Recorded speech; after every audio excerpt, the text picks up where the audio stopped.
بسم اللہ الرحمن الرحیم، السلام علیکم۔ الیکشن کے بارے میں بعد میں بات کرتے ہیں۔ آج بے نظیر کی برسی ہے۔ اس قتل کی کوئی سنجیدہ تحقیقات ہوئی نہیں۔ زرداری صاحب کی کل کارکردگی یہ تھی کہ بھٹو قتل کا ریفرنس بنا دیا، جس کا آج کل چیف جسٹس قاضی فائز عیسیٰ جائزہ لے رہے ہیں۔ پہلے بھٹو کو تو انصاف ملے، پھر بے نظیر کی باری بھی آ جائے گی۔ کچھ لوگ کہتے ہیں کہ زرداری نے قتل کرایا بے نظیر کو، حالانکہ زرداری کے پاس خودکش حملے کرانے کی کوئی کیپیسٹی نہیں تھی، اور محترمہ بے نظیر بھٹو پہ خودکش حملے بھی ہوئے تھے۔ یہ کیپیسٹی طالبان کے پاس تھی، اور امریکہ بھی کرائے کے ٹٹو ہائر کر سکتا تھا۔ بے نظیر اگر زندہ ہوتی تو زرداری صاحب مینشنیبل بھی نہ ہوتے، پاکستانی سیاست میں کبھی ان کا ذکر ہی نہ ہوتا۔ اسٹیبلشمنٹ نے اس ملک پہ جو بڑے بڑے احسانات کیے ہیں، ان میں سے ایک یہ ہے کہ بے نظیر پرویز مشرف سے سیکیورٹی مانگتے مانگتے قتل ہو گئی۔ اسے رحم نہیں آیا۔ قتل کے بعد جائے وقوع فوراً دھو دی گئی۔ تفتیش تو اس وقت ہو سکتی ہے جب جرم رونما ہوتا ہے، بعد ازاں تو سارے ثبوت مٹتے چلے جاتے ہیں۔ آج گڑی خدا بخش کے جلسے میں زرداری صاحب نے کہا، ایسا کبھی نہیں ہوا کہ میں نے زبان کی ہو اور بدل گیا ہوں۔ ججز بحالی سے انکار کرتے ہوئے انہوں نے فرمایا تھا کہ وعدے کوئی قرآن حدیث نہیں ہوتے۔ بلاول نے کہا کہ بجلی مفت، علاج مفت اور 30 لاکھ گھر بنا کر دیں گے۔ یہ بات وہ شخص کرے تو اچھا لگتا ہے جسے کبھی حکومت نہ ملی ہو۔ سندھ میں تو پچھلے 15 سال سے پیپلز پارٹی کی حکومت ہے، وہاں کون سی بجلی اور علاج مفت ہو رہا ہے؟ تحریک انصاف کو اسٹیبلشمنٹ نے سیاسی طور پر ذبح کر کے رکھ دیا۔ پیپلز پارٹی بڑی جمہوری جماعت بنتی ہے، اس نے ایک ذرا سی آواز بلند نہ کی۔ سب جانتے ہیں کہ ملک ریاض زرداری صاحب کو رشوت دیتا ہے اور پھر صوبے سے 10 گنا فائدہ اٹھاتا ہے۔ بلاول بھٹو نے کہا کہ یوتھ کارڈ کے ذریعے نوجوانوں کو 1 سال تک مالی امداد دیں گے۔ یہ دراصل وہ رشوت کی پیشکش کر رہی ہیں، جیسے شہباز شریف نے عمران خان کی وجہ سے لیپ ٹاپ بانٹے، ورنہ یوتھ کو یہ لوگ کیا سمجھتے تھے؟ بے نظیر انکم سپورٹ پروگرام کا بڑا پراپیگنڈا کر رہے ہیں کہ بڑا کامیاب پروگرام تھا۔ تحریک انصاف کی حکومت میں ثانیہ نشتر نے 8,20,000 غیر مستحق لوگ اس پروگرام میں سے نکالے تھے۔ اتنی کرپشن ہو رہی تھی اس میں۔ بلاول بھٹو نے فرمایا سولر کے ذریعے مفت بجلی دیں گے۔ یہ سب شیخ چلی کے خواب ہیں۔ جیسے پچھلے الیکشن میں نواز شریف صاحب نے کہا تھا کہ ہم الیکشن جیتیں گے تو بلٹ ٹرین چلا دیں گے۔ پختونخوا کے عوام سے بلاول بھٹو نے کہا، آپ نے سلیکٹڈ اور دہشت گردی کا مقابلہ کیا، ہم آپ کی ترقی کا بندوبست کر دیں گے۔ ان کو معلوم ہی نہیں کہ تحریک انصاف پختونخوا میں کتنی پاپولر ہے۔ بلاول بھٹو نے کہا، پرانی سیاست کو دفن کرنے کے لیے الیکشن میں جائیں گے۔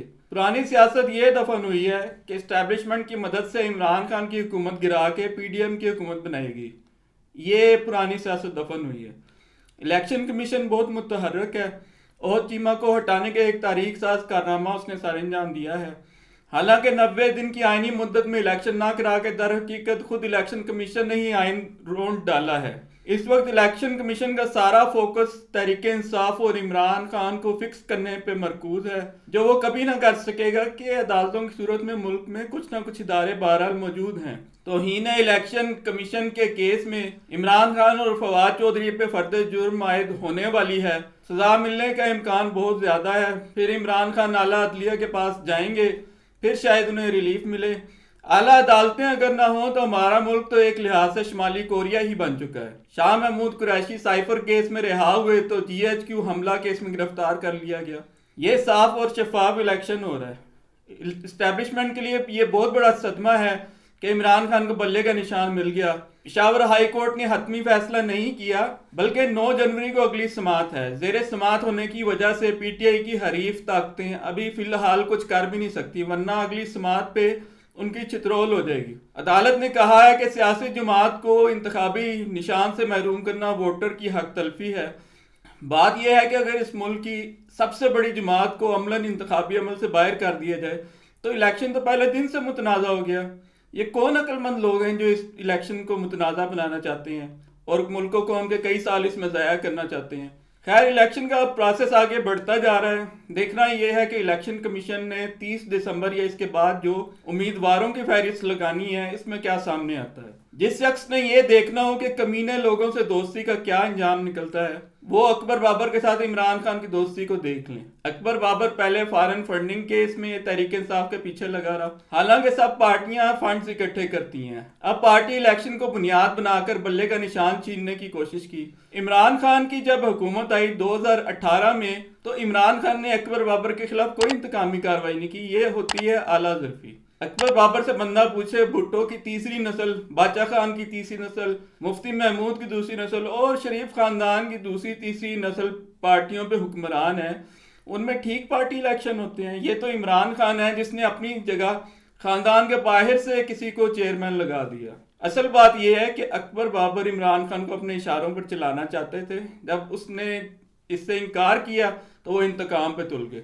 ابھی تک کی صورتحال یہ ہے کہ اپنے تمام تر حربوں کے باوجود تحریک انصاف کے فاتح ہونے کے امکانات میں کمی بھی نہیں لائی جا سکی۔ اسٹیبلشمنٹ مگر عمران خان کی نفرت میں دیوانی ہو چکی ہے۔ عمران خان نے توشہ خانہ ٹرائل کورٹ کا فیصلہ معطل کرانے کے لیے سپریم کورٹ سے رجوع کیا ہے۔ تحریک انصاف نے الیکشن کمیشن کے خلاف بھی سپریم کورٹ میں درخواست دائر کی ہے کہ عدالتی حکم کے باوجود لیول پلینگ فیلڈ مہیا نہیں کی جا رہی۔ یہ لیول پلینگ فیلڈ کیا ہے؟ تحریک انصاف کے امیدواروں اور قائدین کی گرفتاریاں روکی جائیں، پی ٹی آئی کے امیدواروں، تجویز کنندگان اور تائید کنندگان کو انتخابی عمل کے دوران ہراساں نہ کیا جائے، جلد سے جلوسوں کی اجازت دی جائے تاکہ انتخابی مہم چل سکے، پرنٹ اور الیکٹرانک میڈیا میں مساوی کوریج دی جائے جہاں اس کا نام لینے پہ بھی پابندی عائد ہے۔ جو منصوبہ ساز تھے ان کا منصوبہ یہ تھا کہ تحریک انصاف کو قانونی مسائل میں اتنا دھنسا دو کہ وہ عدالتوں میں پھرتے رہیں، ان کی ساری توانائی ادھر ہی صرف ہو جائے۔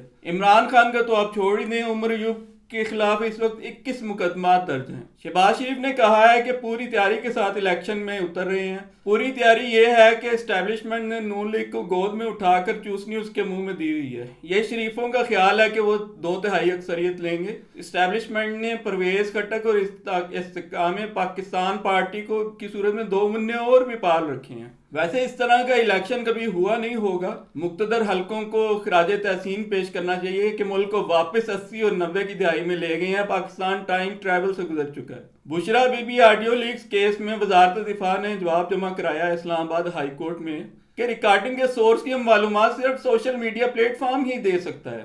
یہ بات سب جانتے ہیں کہ ریکارڈنگ کون کرتا ہے۔ وزیر اعظم کی ریکارڈنگ کی صلاحیت کس کے پاس ہے؟ وزیر اعظم عمران خان کی فون کالز ریکارڈ ہوئیں اور جاری ہوئیں۔ زبیر عمر کی ننگی ویڈیو کس نے بنائی؟ اعظم سواتی کی ان کی بیگم کے ساتھ ویڈیو بنا لی۔ بوڑھے شخص کو جب گرفتار کیا گیا تو کپڑے اتار کے ننگا کر کے بٹھایا گیا۔ عمران خان کے خلاف پریس کانفرنس نہ کرنے والوں پہ آج کتے چھوڑ دیے جاتے ہیں۔ یہ حال ہے اقبال اور جناح کے پاکستان کا اور ان کے پاکستان میں الیکشن کا۔